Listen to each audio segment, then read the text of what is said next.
Good morning. How are you this morning? We are wonderful. How are you? I'm fantastic. I'm really excited because I just can't wait for our future audience to get to learn a little bit about the two of you and your band. I'm going to introduce you to our future audience. It's an honor to have the opportunity to speak with Kody Norris and Mary Rachel Norris. Notice the same last name. Notice that, everybody. Pay attention. Future notes. Pay attention to that. They're taking bluegrass fans and music lovers in general by storm as they tour endlessly to promote their current album, All Suited Up. Thanks so much, for taking the time to talk today. Really appreciate it. Thank you for having us. Thank you for having us.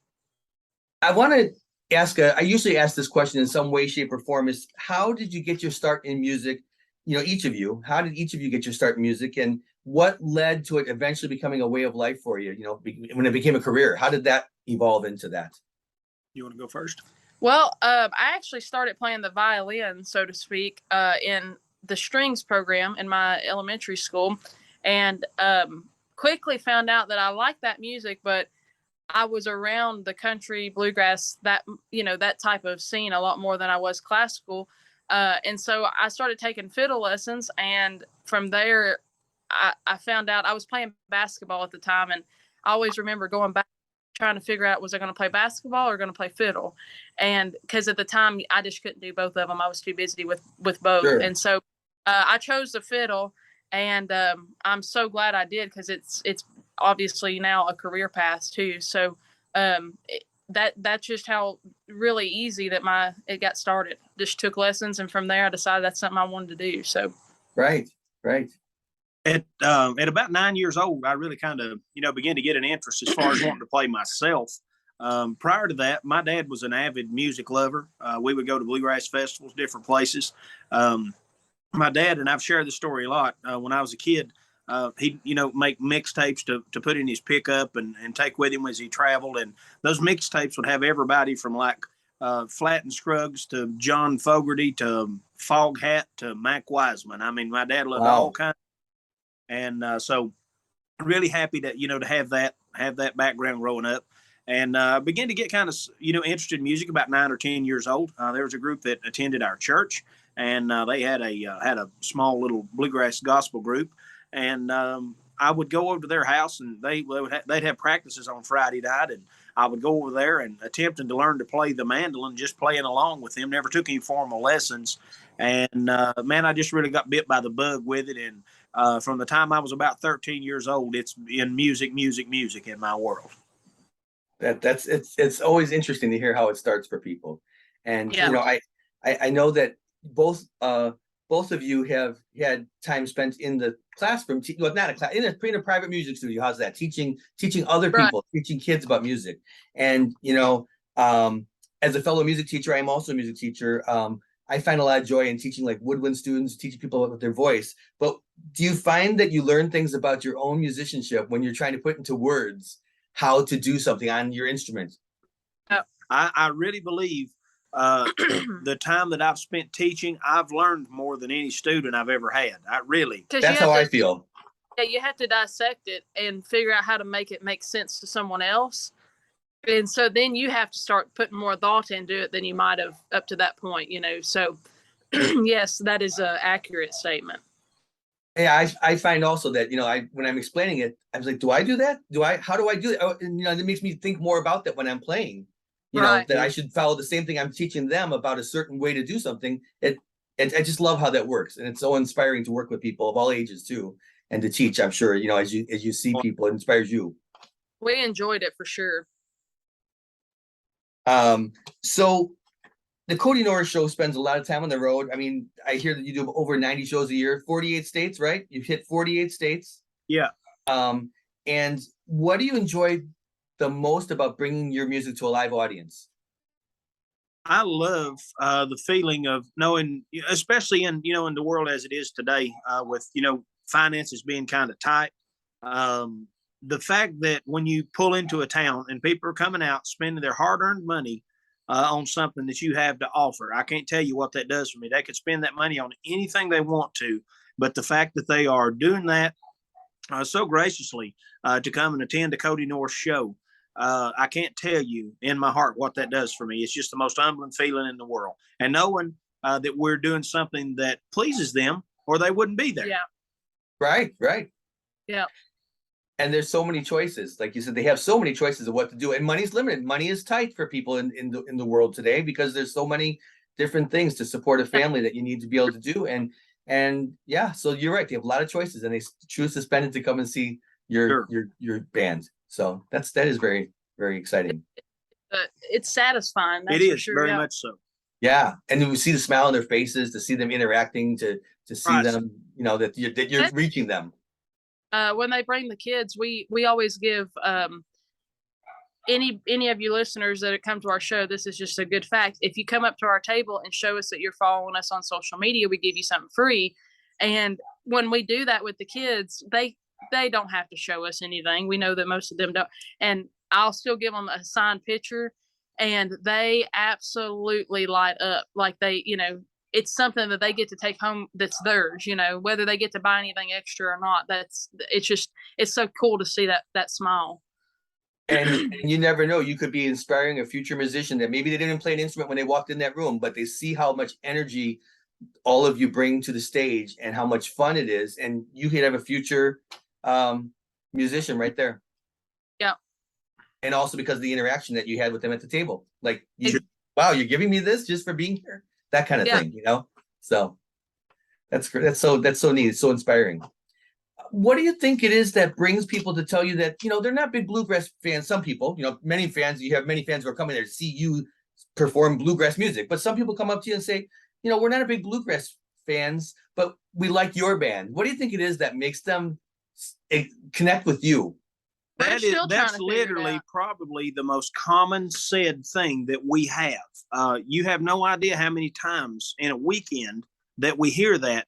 And it means so much, because that we're connecting in that way. And that we're bringing something new to the table. Yeah. And that we're creating something that, for lack of a better term, is, kind of audibly palatable. I mean, it's something that is that they're really in tune to their ear, and that they're really enjoying. And more importantly, I love when I'm told beforehand that someone's been brought to a show and they don't like that old bluegrass music. In the audience, and they're bopping their head, or they're patting their foot, or anything along those lines. That's just great to me. I love that. So your job is to get the person to sit there like this, just watching and saying, yeah. And you're like, I'm going to reach that person, because I know that they're not here because they were dragged here, and I want to convert them by the end of the night. That's got to be fun when you know in advance. That's got to be fun. I love the ones who come to the show and bring the newspaper or the magazine. They've literally paid and bought a ticket, but they're sitting there with the magazine. My job is to get the magazine out of their hands. Right. There's so many times we'll go on stage, and the whole front row is people just sitting on their phones playing games or doing words with friends or whatever, and then by the second to third song, they're like just what is, what's going on? That's got to be so rewarding. They act like they're kind of invisible, but we see you. Like, we see you doing it, Yeah, it's got to be unnerving to stand up there performing and want a captive audience and see people, with their phone. That's got to be unnerving.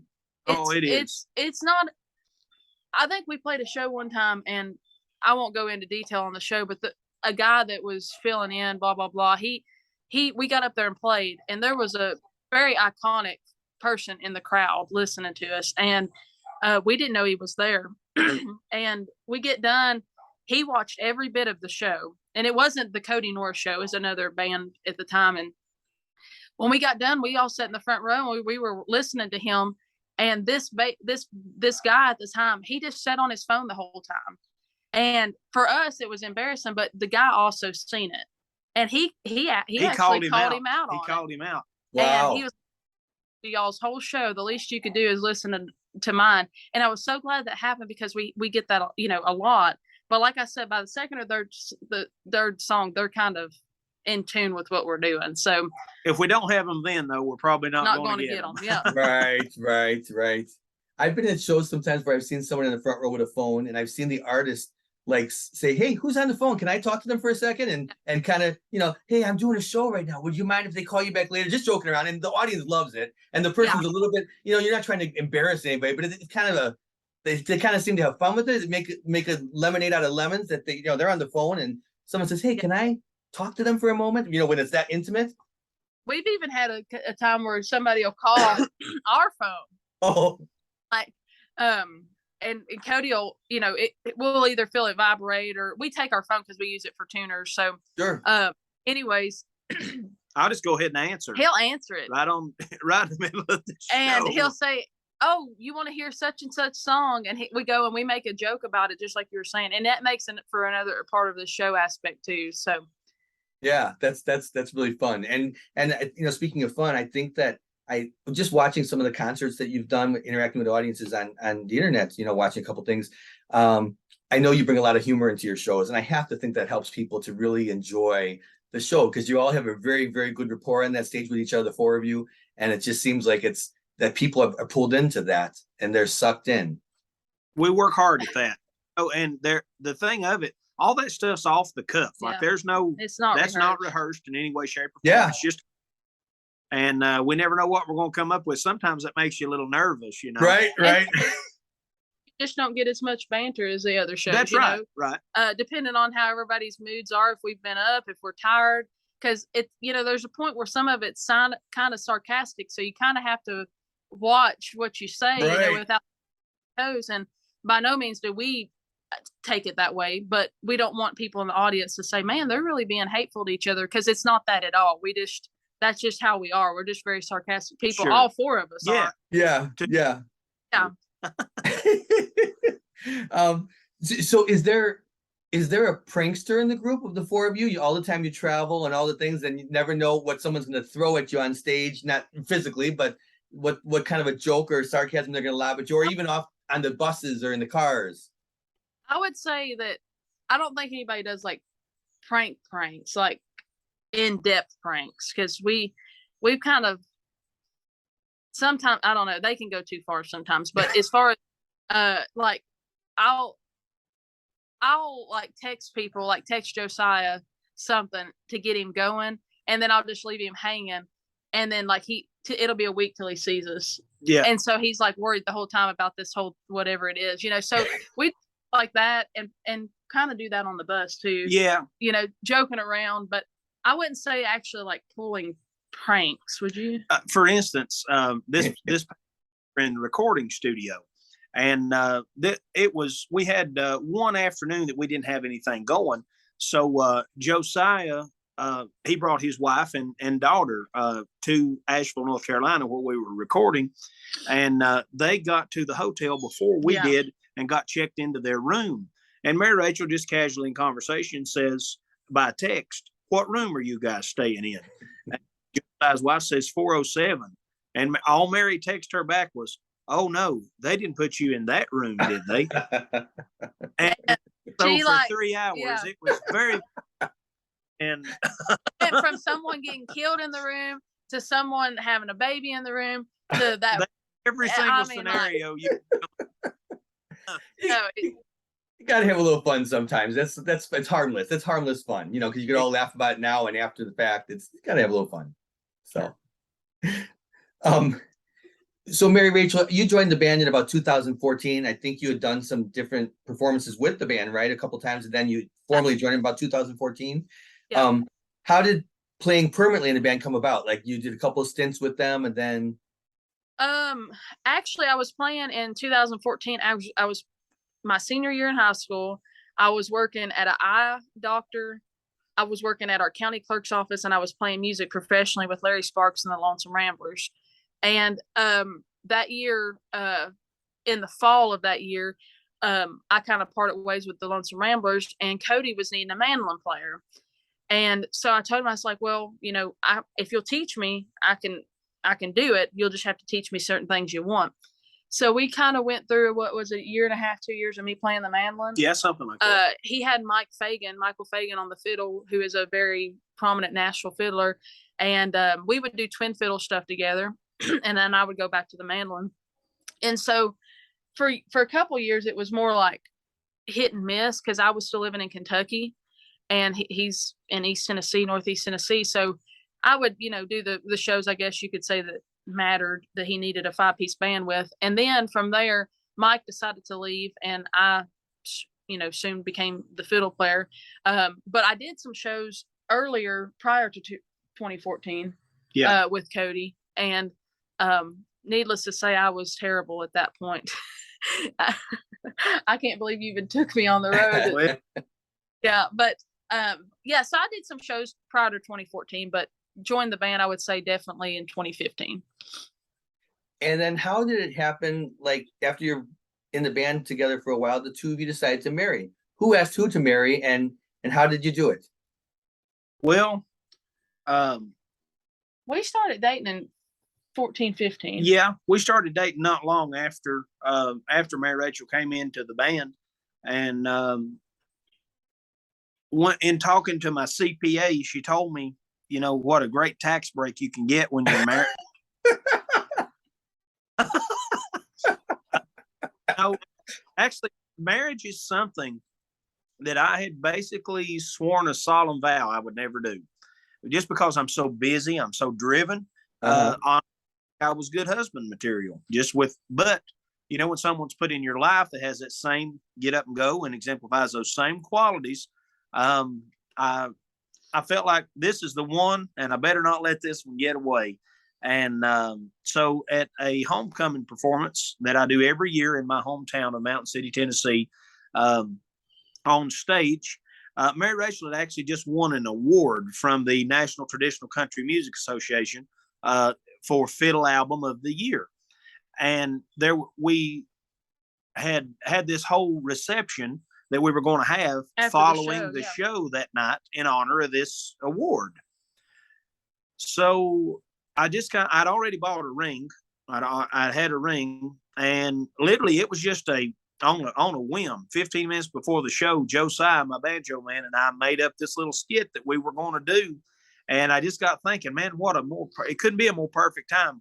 Not only is it at my, hometown show, but there's also a whole entire reception banquet set up just right across the street. Right. So it all came into place. And I want to invite everybody to go over and check out on YouTube. They can find my proposal to Mary Rachel on YouTube. And it was literally like dominoes. Everything that could have fell apart during that 5 minutes literally did. Josiah dropped his banjo. Oh no! It was a whole big thing. I actually thought it was a prank. I honestly thought, like, you can even see I'm like looking at Kody like this. Like, I'm just like, this is not real. Like, he's not gonna. And my father was actually my mom and dad were in the crowd that night, and you had been trying to ask my dad for 6 months. I had literally been trying to ask her dad, if I could marry her. And he would dodge the question. He knew it was coming. Well, so Cody's like, before I go any further, I got to ask somebody in the crowd something. And he goes, Jimmy, I've been trying to ask you if I can marry your daughter for 6 months, and you avoided my question. Are you okay with it before I go any further? Of course, that was also, a joke, and everybody was happy. And my dad was 100% in favor of it. But the only thing my dad said was, if you'll feed her, you can have her. And so, so I guess that meant yes. Yeah. So it was an eventful time, to say the least. We had a lot of fun with that. Well, I'm gonna have to go back and watch the proposal on YouTube. I'll have to check that out because that sounds like so much fun. That's great. Your current album, All Suited Up, has been out for about a year now, right? Came out April of last year, I think, of 2021. Yeah. And was the top 10 album on the Bluegrass charts, right, for Billboard? I mean, it's I think number 7 at one point. It has to be so rewarding to bring these songs from the studio to the stage. Like, you work on them, you build them, you make them, and then you bring them to the stage and see how the audiences interact with those songs. Oh, it's an immense amount of fun. I love that. Now, that's a double-edged sword sometimes, because you think you've created a masterpiece, and maybe it's not receptive sometimes. You just never know. It's kind of a roll of the dice. We do about half new songs. Yep. And then the other half of the album is either stuff we've done years back on stage, or something that we've done recently on stage just to test the waters. And our Mountain Rosalie is one of those songs. Just an obscurity. Yeah. Cody's been doing that for here and there for a couple years. Yeah. And I've always said, man, the people love that song. You should record it. Well, I guess, you were like, I don't know. And finally we recorded it, and people, they asked for it. They want to buy it, at the merch table. And so sometimes we do songs that we've, played before and sometimes not. So. And you're formally releasing that on the 7th of October, I believe, right? Very excited about it. Yeah, yeah. Is that going to be part of a new album, or is that kind of a way to bridge the continued songwriting towards the next album, just to keep new songs, That will be in our upcoming release with Rebel Records, yes. And how soon do you expect to release the full album? Let's say spring. It will be sometime early next year if all goes as planned. Yeah. Great. So this song kind of bridges the gap on the way, start to release some songs. And yes. I think you guys could play anything. Honestly, I think you guys could play anything in a live show because you're so much fun that I think you really do pull them in by song 2 or 3. You pulled me in, I got to tell you, so what, cousin Charlie, right? It's from Evanston. I live in Chicago. And as you know, Chicago is not a bulk, a big bluegrass area, but he found it through his American Legion, I believe. Yes. That's how he grew into it, So I sit here and I watch some of the videos and concerts, and you pulled me in. You really had me at hello at the, as I watched it. It was like, so I think it's just the more people that you're in front of, which is what you do, you tour and you interviews and everything. It's just an amazing thing that you have. It really is. Yeah. We appreciate that very much. So when putting together a song for the band, what comes first, melody or lyrics? I am always a melody guy. I do the bulk of the bus driving, and rolling down the road at night by myself up there. I typically don't listen to any music, and I don't want anybody up there talking to me. Right. That's kind of my time, and it's amazing. Now, if I come up with a melody, I'll holler back there and wake somebody up to grab some kind of an instrument to get up there and get this melody down and get it recorded. And then, I've probably got 30 melodies right now with no lyrics. Sometimes I might pull an all-nighter of writing and turn out 4 songs through the night. Yeah. It might take me 5 years to finish one line. You never know. Yeah, it's an exciting thing. I'm an amateur songwriter, so I can't say that I've taken my songs anywhere, but it's always fun. I like to let songs ferment for a while. And like you said, I put little things I put things in folders and say, I'll come back to that one. I'll come back to this one. I like to handwrite it all, and I like to come back to them and see what I could do with them. And I like to have lots of songs going at once. It's fun. Oh yeah. He does too. I do that. Yeah. It's a lot of fun to do it, I think, watching your stage show, it's always fun to watch how you take turns getting to the center mic. And it's almost like a form of choreography. And I was just wondering, is there ever a time when you get in the way of each other, or any near collisions in your live shows where you're like, okay, she's done with the solo or he's done with his solo, and they're going to come forward, and all of a sudden, kaboom. There was one of those last week. Yeah, Friday or Saturday last week. I can't remember. But I literally hit Josiah on my way to the mic. He was a little slow. I had to be there. So it's so fun to watch. Yeah. A lot of times I've gotten to where I'll just stay on my microphone, my own personal, because sometimes they can't get out of the way quick enough. So I just stay there. You're like, these guys are too slow today. I'm just going to stay out of their way, and I'm not going to worry about getting to the center mic. Yeah. I could see that happening once in a while, right? Because everything and goes. Oh yes. Kody, when you're writing these songs, I think it's so genius that a lot of your songs reference specific states and locations in the country. I think it makes people pay closer attention. And I especially love like Brand New Hit in Nashville for that reason. The reference to chasing success in Nashville, the Grand Ole Opry. It's so catchy when you hear specific places, when you sing it at home in a town somewhere and your song is called something about Virginia or Carolina. I think a lot of writers pull from that. And just to clarify, I didn't write Brand New Hit in Nashville, but okay. That's one I carried that song around for nearly 20 years. That's Wow. another. He would pick it, like, when he come to Kentucky and we would do a show up there. He would play it backstage or something. I'm always, you got to record that song. Oh, Carolina, same thing. You need to record that song. And those are obscure songs that have never been recorded, but by the first person. Yeah, you know? right. And those, I love to find those, or something that might have been a B-side, on a Yeah. record. But but in regard to your comment, I feel that so often you can, a lot of artists, you can tell their tour history About for the past year in the songs that they've written, because there'll be something referenced, to geographical things. Right, right.